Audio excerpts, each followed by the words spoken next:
Welcome again. We're talking about promoting your business, active, passive, and active marketing tips. And we're going to talk about how accessible is your business. All right, just a brief introduction on PTAC, and I truly mean brief. If you're not familiar with our program, if you were directed to just, hey, sit in on this webinar, we are a federally funded not-for-profit organization. The Department of Defense Office of Small Business Programs is now our new federal grantor, which with the new grantor came the new name that we were talking about earlier, the Apex Accelerators. And the takeaway is we provide free assistance with all aspects of government contracting, from cradle to grave, start to finish, for federal, state, and local contracting. A couple of important websites I want to point out is here's our contact information, ptacalaska.org. It will be apexalaska.org when we launch, but either website address will still get you to the same page. We're maintaining the old, and it'll all be routed. And the second one, the APTAC, that's our Association of Procurement Technical Assistance Center. And the reason I like to pull this out, and the DoD website, the apexaccelerators.us, is if you are joining us from out of state today and want to find out who that PTAC program or Apex Accelerator is in your own backyard, you can click on either one of those two bottom links and you're able to find those resources. And the reason I like to pull that out is while we all focus on the federal procurement process, we are all experts on what's going on in our own backyard, that local, state, and local contracting. So if you're looking to do business with the state of Alaska, the Alaska PTAC is a great way to start. If you're looking at expanding your business or have opened an office in a different geographic region, then it's worth checking out what's going on in these local areas, because again, we each have different activities, different expertise, and we tend to know the local contracting officers. So just keep that in mind and have that for your information. Feel free to check out all of the websites. All right, so today's discussion topics. We're going to talk about defining your business identity and brand. We're going to talk a bit about conducting market research, defining that federal market, and determining our target. And then we're going to really delve too excited, I'm trying to throw all the words in at once. We're going to talk about the passive marketing process and active marketing process. And in these, we're going to look about how is these different sites and these different processes working for you, and then tips and tricks that you can beef that up to make your business more readily found, easier to search, and to communicate that interest and that readiness, especially for the realm of government contracting. A lot of great information to go over, so let me get rolling. All right, so this is one of the documents that I have uploaded, this 9 easy steps to define your company's identity. And in the document, the Word document, in the footer, I have the link as well as here on your screen. And this is just a couple of highlighted things that I wanted to talk about because it really felt what it well defined what we talk about when it says your company identity. All right, even if you sell the most innovative products in the world, your company is just another face in the crowd without a well-defined identity. Your identity isn't a logo, a tagline, or even a name. Those things are important ways that identity is expressed.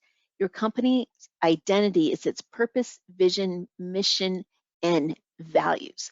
So these are those internal, idealized things that help define the why we do what we do, who we are when we're doing these things, and then that reason that we started that business, those other intangible factors other than just, cash flow of why this business was started. In other words, it's the beating heart that informs everything your company does, not just what it looks like from the outside. So we have these 9 steps to defining your company's identity. And the article goes into a lot more detail and gives a lot more examples And it's worth, I'd say it's probably about a 5-minute read. So let's talk about those 9 steps. So 1, know what you stand for. 2, define what you're really selling. 3, study your audience. Who is paying attention to what you're doing and doing the research to find you? And this number 3 is kind of the whole point of today's webinar. We're studying our audience so that we can then just make sure that we're communicating appropriately. Study the competition. What are they doing well? And we're going to be looking at just that, both websites and email examples that I have lined up and ready to share with you. Brainstorm your vocabulary when you're talking about your business. And it can be a baseline of keywords that you use to identify your industry type, what you do. We talk about keywords all the time in any of my marketing videos, or doing market research, or improving your SBA profile, that dynamic small business search. But we want to extend it now when we're talking about this promotion aspect. How do you define your business? Brainstorm that vocabulary. 6, understand how identity informs decisions. So this comes back to the purpose, vision, mission, and value. And I have to admit, there is a cynical part of me that when we start saying, what is your company mission, your company vision, that I feel like I'm back at, university, sitting in a room with a bunch of young kids talking about building mission statements and vision statements. But ultimately, that really is still a critical concept, even if it become kind of overused. But it is a critical concept, again, for defining that heart of your company. And we want to, as it states in number 7, we want to communicate your identity. And then when we have some of this basic background mulled over, now we can get into step 8, which is design your brand identity and then nurture your company identity. And again, it's a really great article, and it really has a lot of different things to talk about. If we have enough time, I would even come back and pull some information out of that. But then, for defining your identity, here's some other factors that I wanted to throw in that aren't directly addressed within that article. So we want to define what you're really selling in the government marketplace. So this 9 steps talks about your company's identity in general, that you're pushing out, that you're sharing with the corporate world, with our business community, which includes, the commercial clients, our business neighbors, our civilian, the area where we live. So that is our community. But here we're going to kind of add an additional level of identifying our business to the government marketplace. Since, of course, PTAC, that contracting focus, this is where we're going to kind of tie it in. So what are your main lines of business? So we talked about identity of what you do, but now I want to define it from an industrial standpoint. How are you defining it? How are you giving it descriptors? What are those NAICS codes, those industry codes? What areas? And when we talk about these main lines of business, this is one of those critical times to say the whole jack of all trades, master of none is not the feeling that we are going for. Because when we can start to say, well, what do you need me to do? I can do anything. And while that may be true, it starts to muddy the waters of who we are, what we're doing, why we've established our business, and what that business intent is within that realm of the industry itself. Those become those differentiators. So we really want to focus on our spotlighted, highlighted main line of industries where we've established or where we're growing, or even if we have new innovative products, again, those new lane. Think of those as spotlight topics. The next one, where are you operating? Which geographic regions? So who are we sending this message out to if we're looking at a map? Are you a national business? Do you have different locations? Are you in statewide throughout Alaska, or are you a small business that your current footprint might be Southeast Alaska only, or maybe Anchorage on the road systems, the Mat-Su Valley, Kenai, Anchorage, Fairbanks, within a reasonable, not getting on an airplane. What are your competitors doing now? How are they defining? How are they announcing that availability to your potential clients? Again, always looking at seeing what somebody else is doing is a great way to kind of help, instead of feeling like we have to rebuild the wheel from scratch. It helps generate ideas as well. What are they doing well, and what do you find confusing, to make sure that we are avoiding that? And then what can you do differently, or what do you offer differently comparative to your competitors? And that kind of takes us back to this SWOT analysis. And again, I always feel like I'm dating myself, because I can't tell you how many times I've talked to clients and I'm like, have you done a SWOT analysis? And of course, they start laughing because, yeah, it's one of those old school marketing tools, but it still has a lot of value now, because we are using this to identify those strengths, weaknesses, opportunities, and threats. So when we're comparing ourselves and we're developing what makes us different, where those differentiators, those areas that we want to highlight, those strengths that we have. And of course, not that we're going to promote our weaknesses, but that gives us an idea in that comparison. What areas maybe do we not want to highlight from a marketing potential, but instead focus on those core strengths? Where do we see those opportunities? And of course, looking at our competitors, and tied into our weakness, where are those potential threats? So taking that time to do that, even just a scratch sheet on scrap paper, flip over a memo, and kind of jot that down. There still is value in going through and doing that SWOT analysis for your business. So let's talk about branding.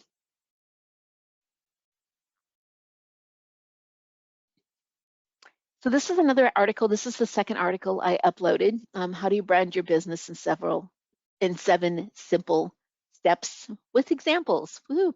And the examples are pretty good. It is a really, again, another document. This is probably closer to a 10-minute read. The examples might read easier if you go to the website, but I did make sure that that translated well to a printed document. So here's some of the highlights I wanted to address from this document. Why is it important to brand your business?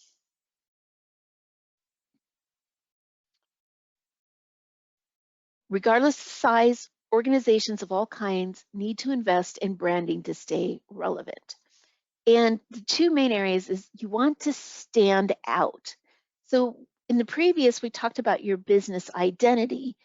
And now we're talking about how would you create a visual awareness, your logo, your colors, your the images that you're using on your website, that you're pulling into your graphics, that you're using on your marketing materials. So this is branding. And you can see here, and this is a great clip art that I pulled right from the document, this brand, its objectives, appearance, values, tone, and identity. So again, you want to stand out. Those values, the story, brand promise, other assets provide avenues through which you can showcase your uniqueness. It helps set you apart from your competitors. So when we think of brand, when we talk about, oh gosh, just quick, fast restaurants, fast food. We're in a new city, we're traveling, we're on a conference. We see those arches. For McDonald's, we see recognizable, we see Starbucks, and this is where Starbucks for recognizable, there's uniqueness to that compared to other coffee houses. We know that there's a continuity. So that visible trigger holds a lot more than what we're thinking about. So we're talking again about those appearance, values, tone, and identity. And so when they talk about examples in the article, they really go through different companies and why that we associate and have a comfort level when we see certain images with those brand. It builds that brand loyalty. 7, become more recognizable. Make yourself more memorable. When customers can identify your company based on physical, visual, and auditory elements, it breeds familiarity and fosters trust. So how many times have you driven, just driving through Anchorage, we see a new construction site, and I don't know about you, but every time I do see a new construction site, I start scanning to look for the flyers. It's like, who's involved in this? Where, which companies' names do we see on those canvases attached to the fences? And again, it kind of is like, oh, wait, I know them. I've seen them. Wow, they've got another project. It's that visibility. Think of it again as, we are driving from point A to point B, our mind's focusing on the things we need to do, and there goes a landscaping vehicle, and there's the company name and logo right on the truck and a phone number. Things that might help become memorable, those visual, those identification. Company uniforms. If we're again talk construction, the flaggers walking by, how many of them have a name on a hard hat or something that becomes visible for that particular company? Now that might be a bad example because if it's going to hinder the safety value of the visibility, obviously safety first, but it's that type of visibility that starts to make us more memorable. We start to say, oh, I've seen them before, I recognize them before. And even if it's a month later, when we start looking for that industry or activity, if we've seen that somewhere in the back of our brain, it's like, oh yeah, those guys look familiar. And you're more likely to then trigger that conversation as opposed to starting with someone you really don't know anything about. So branding. So 7 steps to brand your business. Identify your audience, create your value proposition, determine your mission, your core values, define your brand personality. And the article is really great about talking about this, those tone and identity, and create those brand assets, integrate them across your channels, and be consistent. There is nothing worse than developing a logo, a color, this is what we're going to use to represent ourselves, and then have somebody else tweak that and use variations of it that then just cause confusion. Is that a different company outside of? Or if you are having different branch offices, is there going to be some continuity despite where the location, or are you going to vary it depending on that location? So keep that in mind, that continuity, be consistent. So why do market research? Like any type of research, the purpose of market research is to gather information. So I kind of switched gears. Let me back up for just a second. So we're talking about identifying your business, identifying yourself. What is it that you're doing? We're looking internally. And then we are talking about what is it we do, looking at ourselves, from that outside perspective, how are we visible to others? And then we discussed moving to that branding. So now that we've kind of looked at ourselves internally, and maybe we have started that process of how are we going to promote our business from a visual standpoint, now we're going to take the time before we actually pull that trigger, and we're going to do some market research. And we want to know several things. Again, the purpose is to gather information. This type of information makes it easier to anticipate, meet consumer demand, thus allowing them to better satisfy customers, stay ahead of competition. So this particular website, this Communications for Research, they had a lot of information on conducting market research in general for your market, not necessarily specifically for government contracting, but they had some really good points, and they had a lot of different links. The website link is on the next slide, but they also had a lot of links on pulling better data, that return on investment and turning a profit for part of that market research. So the why do market research? So market research reduces uncertainty. And we're looking at this from a standpoint of how do others view ourselves. We've defined how we view ourselves, but now we're looking outwards in, how do others? And this is part of this market research.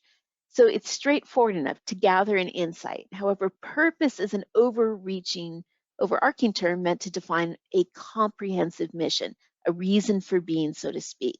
In more specific terms, the goal of the market research is threefold. Reduces uncertainty, directly asking questions of consumers about their opinions, preferences, and wishes allow a company to know, rather than guess, how to provide the products and services that are most valued and needed. So if we're looking at this talking to consumers directly. What is it that they're needed?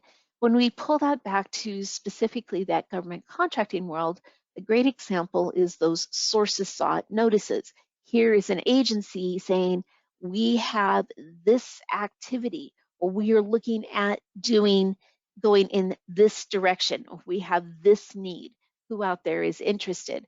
So while that's kind of stretching that from that market research a little bit, it is a great example of how the government agency is reaching out to us, the industry, to ask who out there, what is your opinions, your preferences? Are you available? Uh, and what is that socioeconomic? So again, they're gathering insight as to how they may go about that activity. So for us to do that market research, we want to gather the insight again, how are we viewed by others? And so that when we go to promote and announce our business, which was the second half of today's presentation, we know a better means to go about that. So market research minimizes risks. The purpose of market research also deals with using information to minimize risk. Indeed, information acts as insurance. By speaking directly with key players in the market, a company gains valuable and timely insight that can inform its decisions, thereby advancing the probability it will achieve success.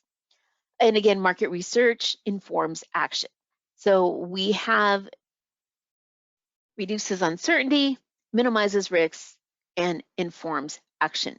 And again, here's the link. They have a lot of links to doing national data gathering for industry type. It was an interesting website.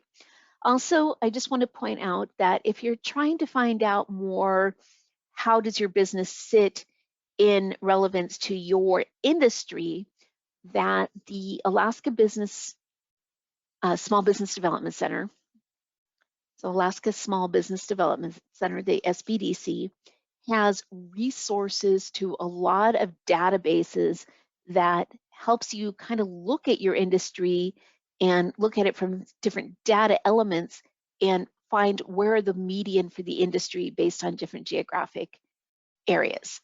So they do have access to this type of generalized commercial, and I'm saying that as opposed to not governmental, but to commercial, civilian database, where if you sign up to be an SBDC client and meet with a business advisor, if you want to be able to access some of the tools and find out where you guys sitting comparatively, it's incredibly helpful, especially if you're looking at diversifying into a new geographic market and you want to look at price points, medium wages, different things along that line, market sales for those particular. The Alaska Small Business Development Center is a great resource for that. So part of their grant analysis, they have a lot of subscription to databases, the type that are kind of mentioned in this particular company's website, this Communications for Research. So let's tie it back in. Let's talk about just researching the federal market. So I'm not going to spend as much time on this today because I really want to talk about the promotional aspect of our business. But when we're talking about developing our marketing materials, pulling together that passive active marketing approach, we need things in place. First of all, we need to understand how is government looking at industry. So some of these things we're talking about, have you determined which agencies are buying the goods or services that your company provides? Because I've had this conversation, gosh, several times just this month alone with businesses that are like, yeah, we can do anything. We have lots of opportunities. We can do multiple. I have resources.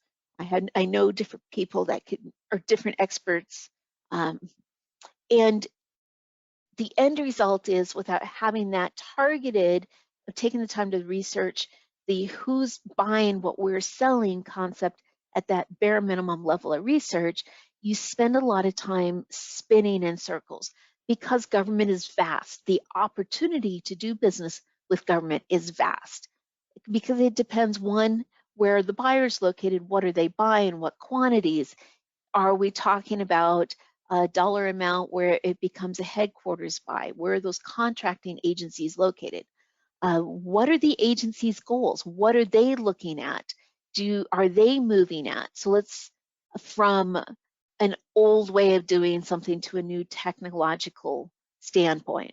So for an example is, if we look at the JBER, the Joint Base Elmendorf-Richardson, and we look at the age of the infrastructure for the military bases, and there's a lot of deferred maintenance that goes on. And with the new political climate of renewable energy, green energy, we kind of talk about this here, that shift in political climate pushing new procurement practices, that they're looking at, instead of just patching, continuously patching, is it time to invest to improve new infrastructure and replace old batteries with possibly solar, or a million different ways. But how do we know that? How can we see if something we're seeing on that national level is starting to be implemented where we live, such as looking at Anchorage here and Joint Base, or if you're up in Eielson looking at, or if in Fairbanks looking at Eielson and Wainwright. So the answer to that is, what are those agencies' goals? Have you looked at their website? What are their priorities and goals? So this little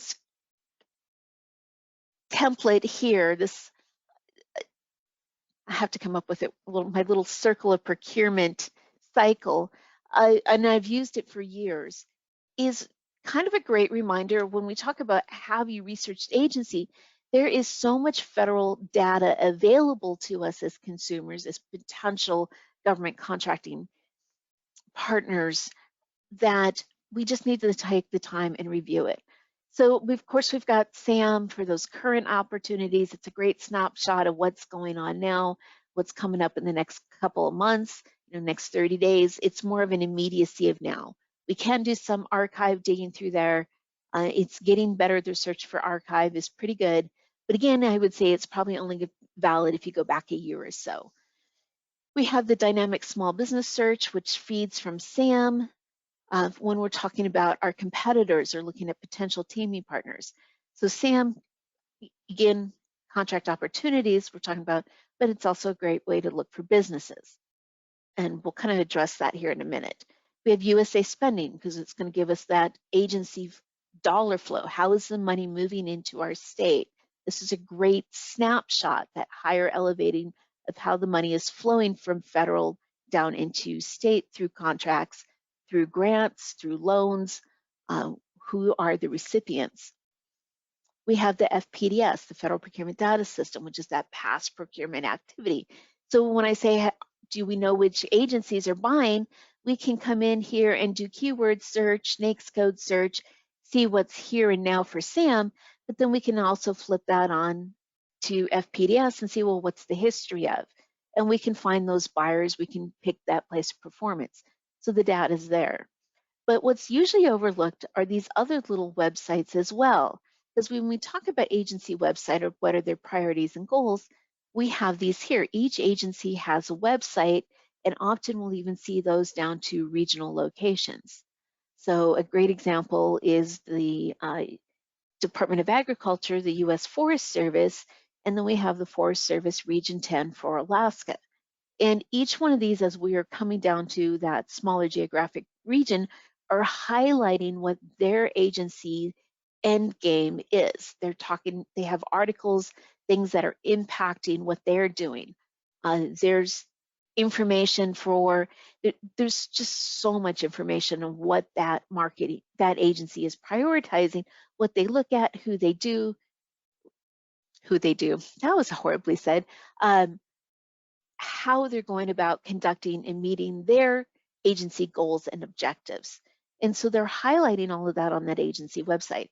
It's also giving us the language that they are using to define what it is. So when we start wanting to communicate to those that might be looking, researching these viable agencies and looking at how are they describing their need, their goal, is a way that we can then, if we are a solution provider, if this fits, can we use that same terminology then when we're defining our business and our identity and responding with our marketing practice? So if we take that, looking at these different agencies from what I just previously said, that we're determining, we're minimizing risk, we're building those communications, often people don't look at the agencies themselves. And of course, we have agency forecasts because this is our future. So we have the here and now, the cash flow, past procurement, and upcoming activities. Now, the new agency procurements usually roll out, for most cases, they roll out by mid-November. And so we can see those rolled up. And there's a lot of information. It's easy to find. Some agencies actually post that right in the contract opportunities, but it's easy enough to open up some sort of web browser search and simply do agency forecast. And you can even start on the level of federal agency forecasts. But that information is found, and for some agencies, these are even on working documents. So we can see, you know, from the start of their spending year, fiscal year, what did they say they were going to do, how much of that has been awarded, and what is still pending that might roll into the next fiscal year, because that might give us a conversation, an icebreaker, when we're reaching out to have discussions with the agencies directly. All right. So we talk about, you know, determine if there's that shift in political climate. And the biggest thing that's new for us as PTAC, speaking of political climate, is moving from the Defense Logistics Agency to the Department of Defense, is innovation programs. And for our program, we have a lot of goals to meet, metrics, and guidance on really supporting Department of Defense innovation programs, to the point that DoD, Office of Small Business Programs, has been providing, and through this next year will be providing, a lot of training for us internally for the PTAC programs, for us to then be able to share with our clients on what are these innovation programs, how do we find, how do we engage. Of course, the most obvious is the Small Business Innovative Research, but there's also a lot of different programs specific to geographic locations. So here in Alaska, we have the Arctic Spark innovation, where they're looking at what do they need to be able to meet ends here in the state of Alaska. And some of these innovation programs are looking at non-traditional procurement methods. So when we talk about promoting ourselves, maybe this is something that we want to highlight if we have non-traditional solutions, innovative processes that we are wanting to promote and help the agency learn about. Then again, finding these venues, who are these people, who are these point of contacts. We've done the research.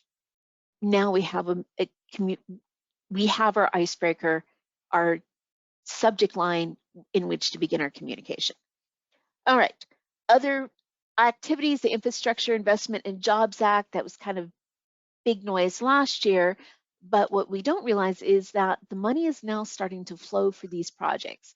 And for us here in the state of Alaska, what we're seeing that is infrastructure projects for Department of Transportation, so the state of Alaska DOT, and public facilities. Their website has a lot of projects. The municipalities, the boroughs, we're starting to see those funds realize, and those projects are starting to hit the street. So even though this kind of old news for the act itself, those funds are now just really starting to move, and that opportunity is still there. It's just not getting the press it was. So don't write it off as old news. Look into that, see where that money is flowing into the state. And keep in mind, when we're talking about those funds flowing, being federal funds, we're going to see that movement of funds through USA spending. They might not be highlighted as Jobs Act, but we can see them if we're just searching and looking at where are those grant funds being moved from the federal agency down. And the last thing we're talking about, when we're doing all this research, often we kind of get tunnel vision. We're looking for our projects where we can be the prime contractor, where we can be the direct sale. And we need to step back, take a moment, and tweak that thinking of, if not directly to government, where do I fit in that supply chain? What is the potential for me to be a subcontractor. If it is a large project or at that growth curve, or again, stepping into a new industry type where you're diversifying your business, that potential for a sub, that whole prime sub relationship. And then we can even break that further down into potential teaming partners, potential mentor protege relationships, potential joint venture. So looking at that prime sub, we could be a vendor or supplier. If in a lot of cases, and this is true with a lot of businesses I talk to, that they are so specialized, especially if they're in that retail wholesale, that they need to look at the big players that are the contract holders in this realm of procurement cycle, and then find out where do they fit in that, and where can they then use that information in that research to use that as their icebreaker when they're reaching out to promote their business. So we have a lot of data. We just have to stop and think, how are we going to use that data? What is our end goal? All right, quick recap. We talked about identifying ourselves, looking internally. Who are we? What are we doing? How are we going to promote that visually? So we talked about our branding. We're talking about looking from the outside in. How are others possibly seeing us? We talked about doing that SWOT analysis. We talked about now researching our market, what's going on, who's out there, what's the viability, what's the current trends. And then we're talking about now this federal research in the federal market, because one, we want to know who should we be talking to, which agencies should we be targeting. So let's talk about defining your target. So what information is needed? So this is great, a lot of data, but let's kind of talk about the how to do it, so that defining the target. We need to build a search criteria. And if you've taken any of my marketing classes, this is one of my favorite topics. We need to gather the information, these target points, to be able to conduct that search. So again, these target points is, why are we doing the search? What and how are we going to do this search, and where are we looking? So I'm not going to spend a lot of time on this. I do have a lot of marketing workshops where I really delve into the practice of doing market research. There's information on the on-demand and the PTAC website where I go into a lot of details. But I just kind of wanted to remind you of this, that we want to define our target because we want to make sure that we are not chasing down the millions of rabbit trails, and we're not looking at it so broad that it becomes overwhelming. Define the why we're looking, what are we looking for, and where are we looking for that data. And these are some of those search terminologies that we can use to help define these target points. And again, this is just more for your information. I'm not going to spend time. NAICS website, looking up for these different, for building search criteria.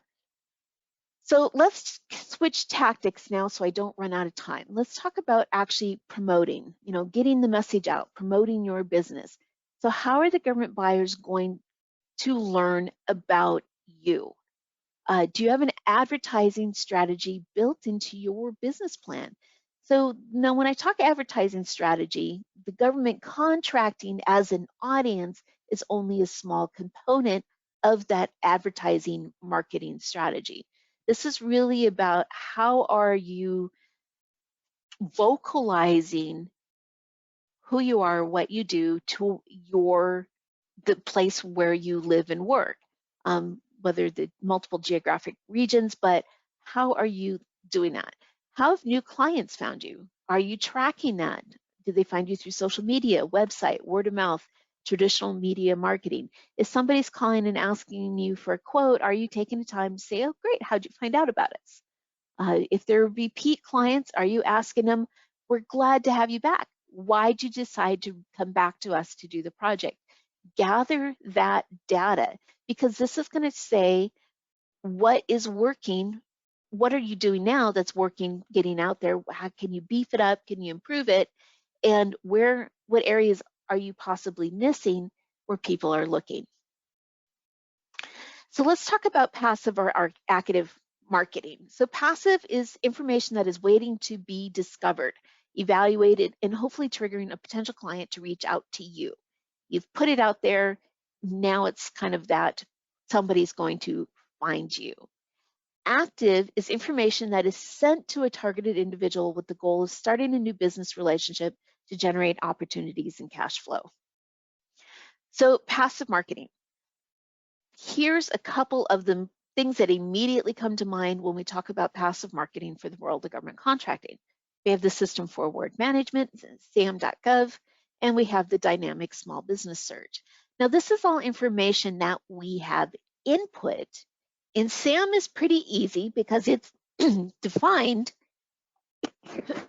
It's defined the information that we have to enter to be able to complete that SAM registration. And of course, it's a requirement to be contract ready.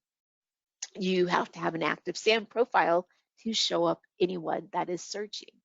Now, when we as a private industry use SAM as a search mechanism, we see a much more limited amount of data versus when government is going in and searching from the back end. So they have a lot more access to broader information and stronger search than what we do as just general industry doing public search.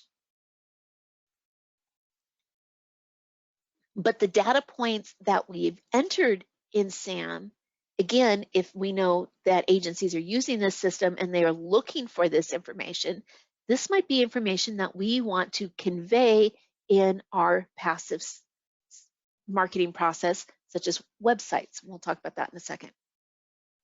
Now, the dynamic small business search takes these basic terms and autofills that for you, but there's this opportunity to add additional content that you don't find in SAM itself. Things like keywords, your search terms, the capability narrative, those references which provide past performance data, those industry certifications, your website, that URL for your website.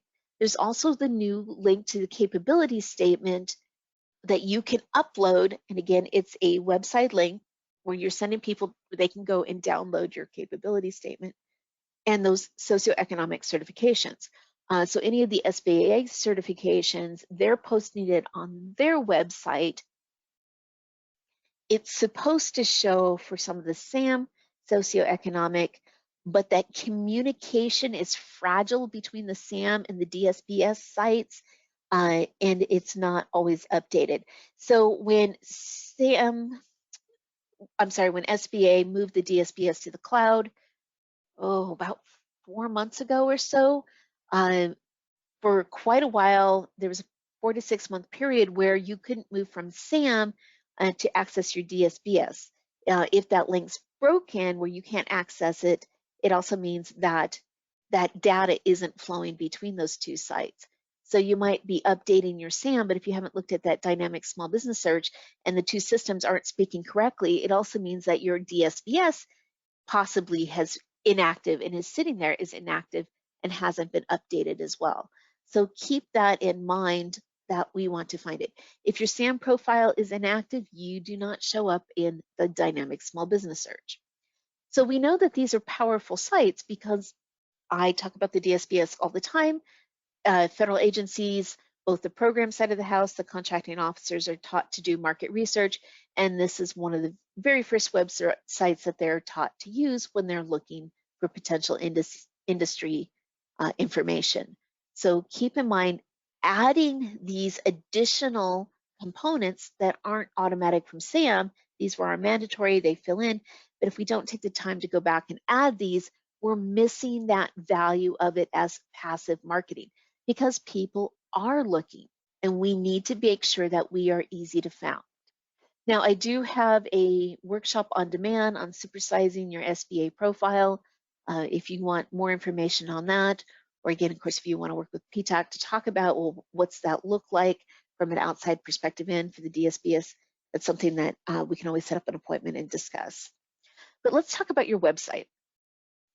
And I am rapidly running out of time. So at a minimum, the company about us, the mission and value statements, about our staff, what do we do, our industry, our product line, How do you find us? Where are we located? Do we have multiple locations? Do we have some sort of pictorial representation of what we do? And pictures, logo, graphics, because just text isn't really appealing, and it feels like something you have to do, not something you want to do. So you want to add that visual enrichment to your website and make sure that it triggers something that we're looking for. So if you're construction and there's a lot of stock photos of construction projects, encourage you to use photos of your own projects. Get that history, of course, get owner permission, depending on who the owner is and the project type, but use that to represent your past performance and use that as trigger points for moving to pages where then I can click on that image and then I can find out the story of that project. How'd it go? How long was it? How big was it? What was the dollar value? What was your successes? What were your hardships? You know, there's an opportunity to tell the story on your website. And if somebody's going through your website, they want to know more about your company. Take the time to build government data landing page somewhere to provide government related content so that if agencies are looking at your site and they see something that says government or under services or somewhere that they can find and click, and there's all of the information that they need to show that you are contract ready. And have action items, contact us, downloadable capability statements, schedule an appointment, have a calendaring system that you could do. Anything, even if it just generates an email that says, please call me. So I want to switch gears for just a second. Let me get out of here and let's talk about the websites that we were just looking at. So, all right, for this the first one, and I have the links, of course, on the slides, we have Arctic Slope Regional Corporation. And I'm going to just spend a couple minutes just highlighting the things that we're talking about. So of course here they have the visual. Personally, I feel like if the images move or scan too fast, I find it a little overwhelming, a bit in my face. But that's me personally, I want time to look at the images before they just move on. But it's well done. You can see right here for ASRC, they have our history, our communities, our lands, our jobs. They're giving us that feel good, get to know us, that business relationship building from individual to individual. We have our operations, and you can see right here at the top of that is our government contracting services, petroleum. So here are the industries under which ASRC operates. We have our leadership, news and resources, and of course, contact information. So if we go into operations and we look at the government contracting, so we can see again, other businesses, we can tab through. If we scroll down, list of all their companies, because this is, of course, the corporate headquarters, contact information for the various thing. The only thing that they probably could have done is made each one of these a hyperlink to be able to go to these companies specific. So for under our government contract, they're missing some data. You know, what's the NAICS codes? And again, it makes sense because most of those lines of business are going to be back under the individual companies more so than the parent company. Another company, this Arlo Solutions, searching for, you know, government contracting for looking at web examples. So we can see the same thing. Who are we? Who we are, what we do, who we serve, insights, and careers. Pretty standard way, different ways you can title it. But the nice thing is we scroll down through here. Again, we have a nice mix of graphics. So here, delivering security solutions to government agencies, including. So they're calling this out under this who we serve. If you look at that URL, the Department of Defense, Intelligence Communities, Department of Agriculture. The one thing that I have to say is be careful of using federal logos. If you're using logos to indicate clients, federal government does not like you using their logo as a marketing. That is frowned upon.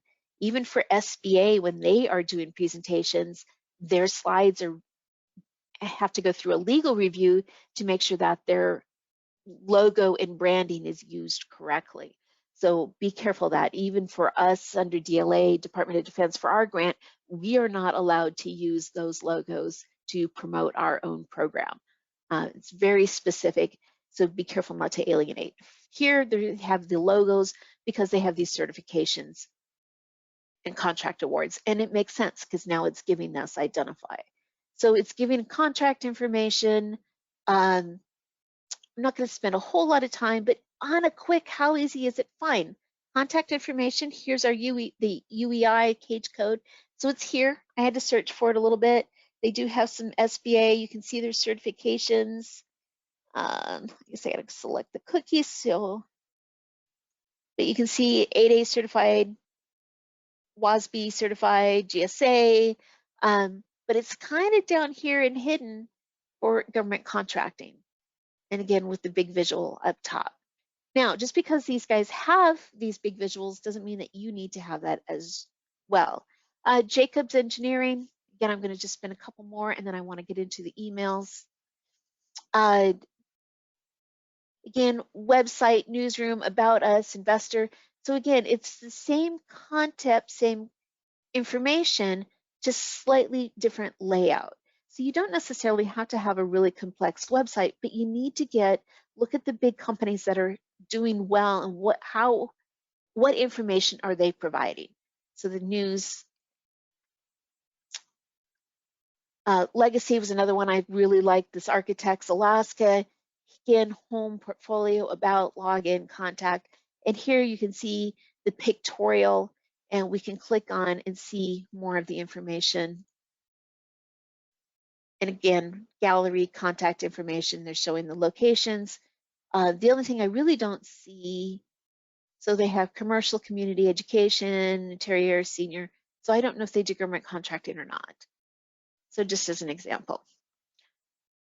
And the last thing I wanted to pull out is, well, we'll come back to Kiewit. They also have great, you can see building industrial, about us, search, scroll, and think about on your landing page, how much do you want to take up with graphics versus how much do you want to be able to have at least clickable to be able to find what people are looking for. All right, let me pop back here. Okay, so again, if you want to check those out, that in your slides. Looking for website help. I mentioned the Small Business Development Center for their doing market research for commercial industry medians, but they also have a lot of great workshops. Some have a fee, some are free, live and on demand. Here's the link, but they have a lot of great things on building websites and looking at opportunity marketing. So I just wanted to pull that out for where can you go find help to build your website. So let's talk about active marketing. So again, this is that targeted individual we're sending out information. And for us in the contracting realm, the direct email can be both beneficial, and for our inboxes, it can be detrimental. It really depends on the quality of the email.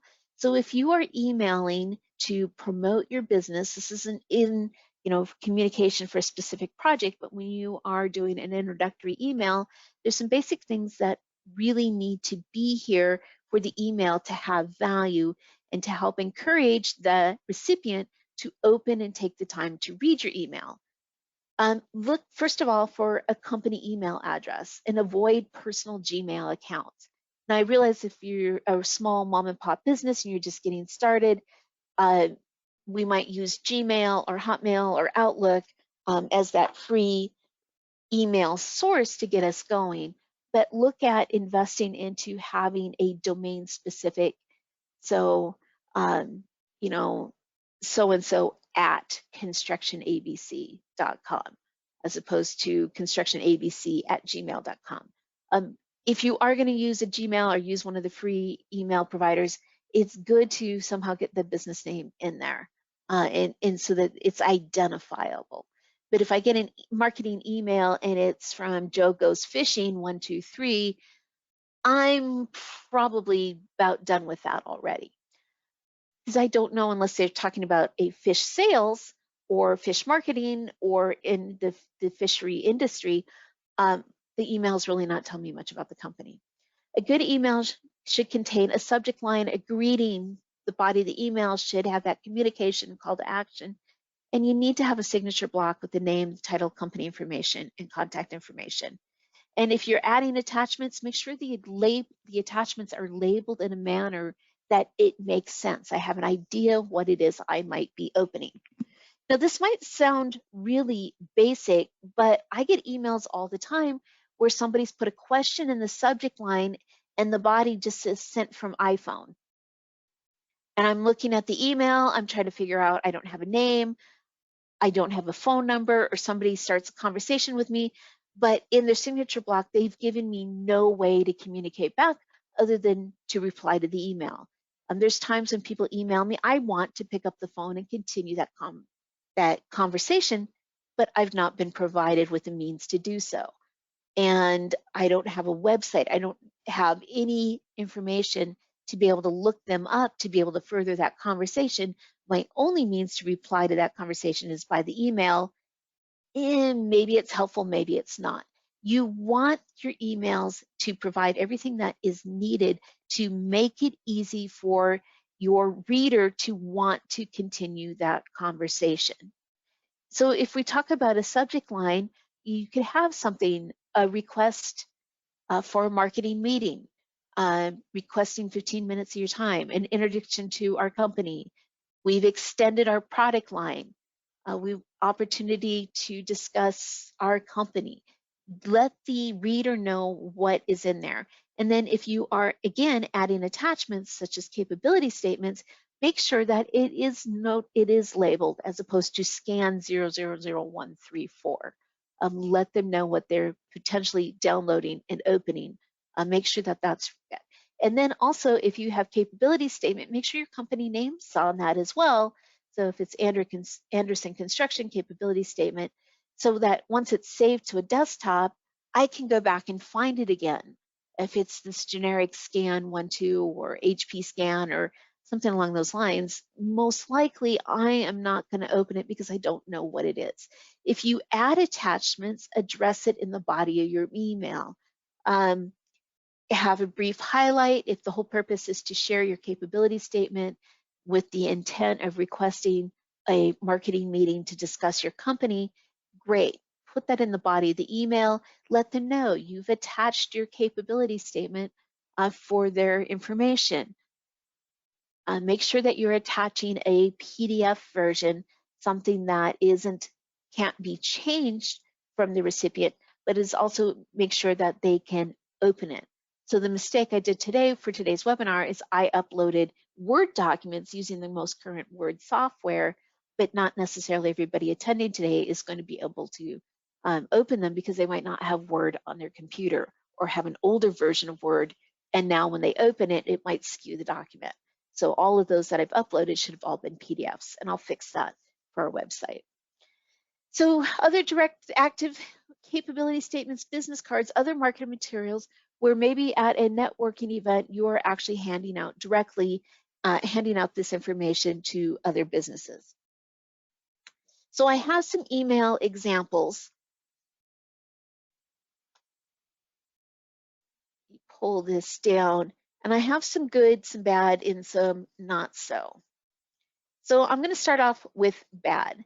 So this is an email I received today, and honestly, it might truly just be a spam.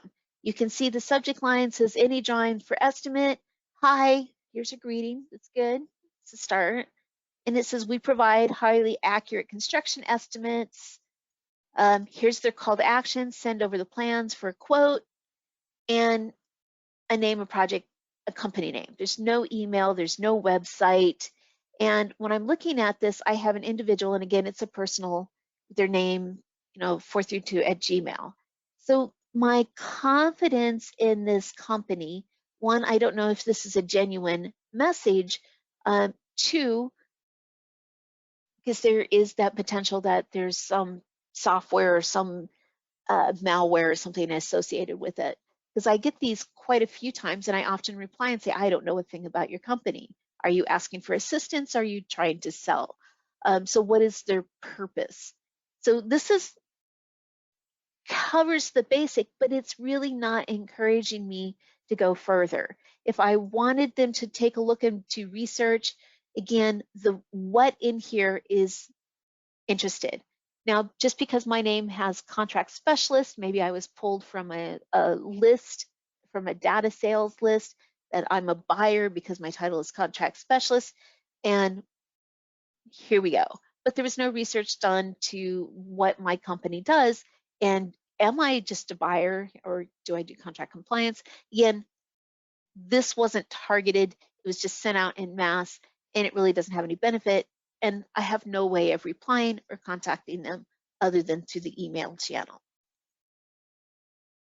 Another one, and this one's a little bit better, we've got some visual graphics in here. Again, AppTac requests, they have a subject line, we have a company name, it says, hello, hope you're well, we have a brief introduction. We're a provider, contract vendor, source software. Sorry guys, that's probably really small. They have a GSA number, so they have that right here. Contract administrator, been pointed to contract associate, help in leveraging our GSA contract. So again, I get a lot of these emails that, are you asking for help or are you selling to us because you saw that name? But they do have a great signature block, the company name, all of the contact information is listed. Another company, let me blow this up, and I think this is probably one of the better, even though it's really long. So they have my name, they know who it's being sent to. It's here, good morning, apologies for my cold email, cold call. Polite. My name is Bella Garcia from AF&S Product Services. So here's some of the socioeconomic data. Here's some of the things they do, their product line. They have a GSA contract number. They've let me know. They've given me information that I can go through and scan. Take a minute to review our attached company's capability statement. And of course, I have contact information. I have their logo, I have their address, I have a website, I have phone numbers. If I wanted to further this communication, I could. And as the attachment, it's clearly marked what it is. And then I can go ahead and open it, and I have the information that I can scan through. This particular document, it's pretty long because it has all of the different GSA solutions. You can see it's, multiple pages long.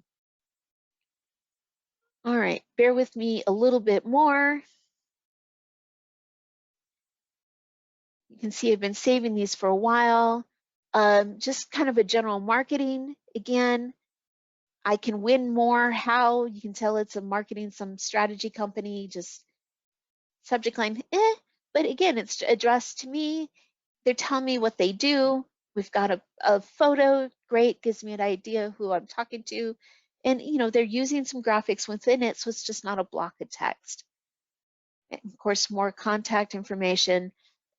So this isn't a bad introductory email. And again, we can keep going through this. New account manager for federal supplies, GSA. And again, they're another GSA account holder. But again, we have our greeting. And they're asking me, here's a call to ads. They're asking me a question, are you a person in charge of purchasing your supplies? If not, please forward me to the right person. Here's my call to action. Here's something where I might reply to and say, no, I'm not. Maybe you should try reaching out to this information. They've done something to get me to respond, to have a conversation, to move that forward.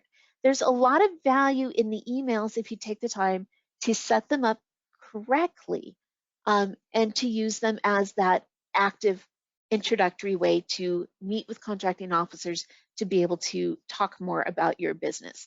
I do have more examples, but I am out of time. Let me get back to our presentation. Capability statement, again, I just kind of have this here for your information, and I'm going to point out that I just did a creating capabilities webinar. It's the on-demand is available on our website. I've got the link here. Here's all the documents that I reference are also on the website. So if we're talking about, especially if you're rebranding or trying to get that comprehensive identity and rolling that into these active documents, because you are handing them out and they are passive in the sense that you can upload them to your website. And I talk about that in this video as well, how to upload them or using third-party host, where you can have a link where it sends them somewhere else where they can download the document. All of that's here. Again, here's that link. So, thank you guys. I'm stealing your time again. So just some final words for you. And I'm just going to read this one. Content is the reason the search began in the first place. So take a look at, hopefully you found some value in the information presented to you today, and we'll take the time to read the articles that I've attached to today's webinar. Look at that article on, developing your identity and then branding yourself, because both of them really are worth the time to read. And look at how your business is passively communicating to people that are looking. Do you have complete profiles? Have you taken the time to build that website? Is that information there for there? So if I'm searching, I'm finding content. And this last one, for encouragement, done is better than perfect. Get something out there. If you would like a review of your documentation, your website, feel free to request to schedule an appointment, and I'm happy to go through that, and we can talk about how could you strengthen these different documents or developing a better email campaign. Again, all of that's things that PTAC is willing to provide assistance with. Well, I have already run out of time. I've taken up an additional 10 minutes. I need to thin down the front end of my webinar. And so I want to thank everyone for joining me today. I have added a survey that will populate as soon as you exit the webinar. It's just a few questions. And if nothing else, let me know if there's any future webinars, content topics that you're looking for. And I also ask, when do you guys want to have these webinars held? What time of the day works best for you, so that I can start being consistent when I'm scheduling, and that you know that it's going to be this day of the month at this time. Thank you everyone for joining me again. I appreciate you taking the time. I hope I have given you some great insight, sparked a few creative ideas, and encouraged you to improve how you are promoting your business. So, last call for questions. And again, if you're one of those people that thinks of something after the fact and after the webinar is closed, feel free to reply to your webinar invitation, get that communication started with me or any others in our PTAC office. Here's our contact information. Again, if you're unable to download those slides, you're welcome to reply to the webinar invite and request that. And again, once these are posted to our website, all of these documents will be uploaded and to our website, and you'll be able to download it when you access the recording. So at this time, I'm going to go ahead and close the webinar.